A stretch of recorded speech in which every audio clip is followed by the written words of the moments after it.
You will hear part of a radio programme in which a woman called Sylvia Short is interviewed about her job.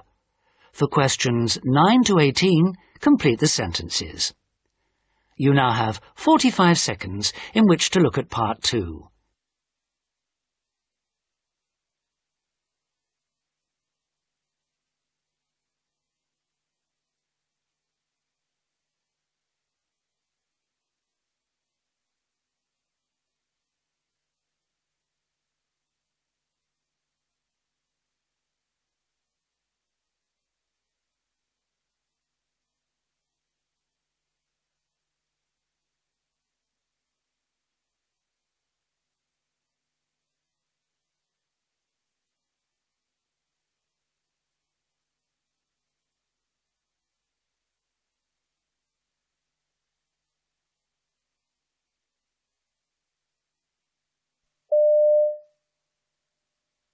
Good morning, and today we're continuing with our series on careers for young people.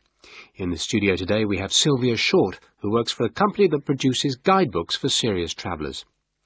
Now, Sylvia, I believe you left Essex University with a degree in German and Spanish. Tell us something about how you got your job. My main interest has always been travel. I spent every holiday when I was a student travelling abroad. After I left university, I spent a year as an English teacher in Spain, followed by 6 months as a tour guide in Italy. When I returned to England, I applied for loads of jobs advertised in the newspaper, but didn't have any success. So I decided to make a list of every company I wanted to work for and write to them directly, rather than wait for them to advertise. Good advice to anyone, I think. Yes, and I was very lucky as the company World Travel needed an assistant in their office in London. I dealt mainly with the post at first, just to get used to their way of doing things. Obviously I was qualified to do more, but I wasn't in a hurry. Then the manager's assistant announced she was leaving after only being with the company for 12 months, and I applied for her job. The company encourages their staff to apply for higher-level jobs, and I was promoted 4 months after joining. Good for you. What does the job involve? Well, I've expanded the role since I took it on. I'm in charge of all the advertising in the press whenever we publish a new guidebook, and I sometimes give talks to people in the travel industry. Do you find the work interesting? Oh, yes, it's never boring. We often get odd requests from journalists.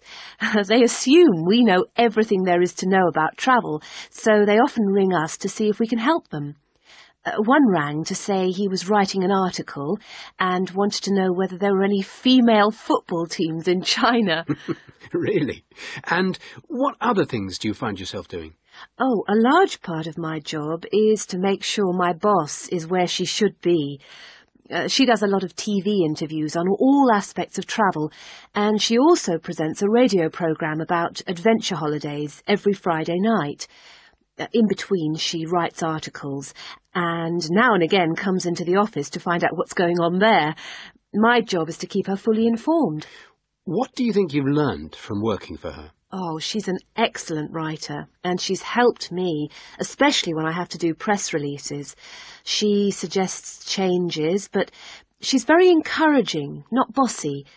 She even suggested I did part of a chapter in a new guidebook to Great Britain on my hometown, which I enjoyed a lot. So, how do you see your career developing? Well, I don't think I'm good enough to be a full-time writer. But my boss has a lot of contacts in the TV world, and I fancy becoming a TV presenter. However, at the moment, I'm enjoying my job far too much to give it up. Do you get to go abroad as part of your job? Not as often as you'd think. I do spend a lot of time doing things like answering the phone, but I did manage to go to the company's head office in Australia last year for a conference. That was terrific. Sounds to me like you've got the perfect job, Sylvia. Next week we're going to be talking to...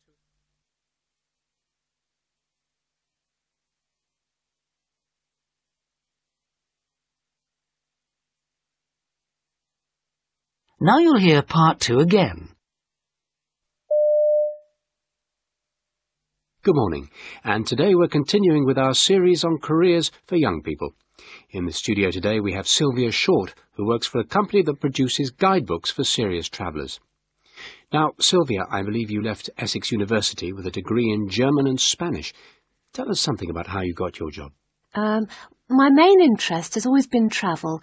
I spent every holiday when I was a student travelling abroad.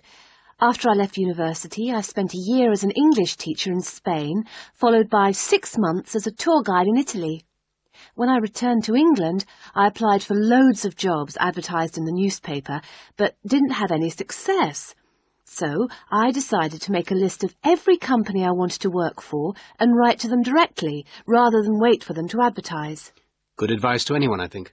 Yes, and I was very lucky as the company World Travel needed an assistant in their office in London. I dealt mainly with the post at first, just to get used to their way of doing things. Obviously I was qualified to do more, but I wasn't in a hurry. Then the manager's assistant announced she was leaving after only being with the company for 12 months, and I applied for her job. The company encourages their staff to apply for higher-level jobs, and I was promoted 4 months after joining. Good for you. What does the job involve? Well, I've expanded the role since I took it on. I'm in charge of all the advertising in the press whenever we publish a new guidebook, and I sometimes give talks to people in the travel industry. Do you find the work interesting? Oh, yes, it's never boring. We often get odd requests from journalists. They assume we know everything there is to know about travel, so they often ring us to see if we can help them. One rang to say he was writing an article and wanted to know whether there were any female football teams in China. Really? And what other things do you find yourself doing? Oh, a large part of my job is to make sure my boss is where she should be. She does a lot of TV interviews on all aspects of travel, and she also presents a radio programme about adventure holidays every Friday night. In between, she writes articles, and now and again comes into the office to find out what's going on there. My job is to keep her fully informed. What do you think you've learned from working for her? Oh, she's an excellent writer, and she's helped me, especially when I have to do press releases. She suggests changes, but she's very encouraging, not bossy.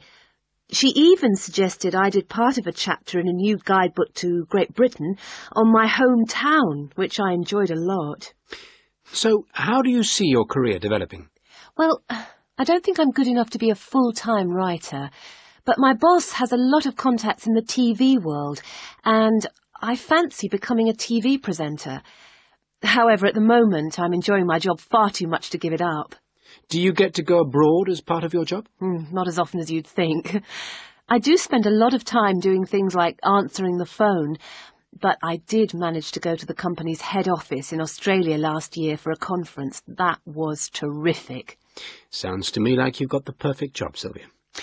Next week we're going to be talking to...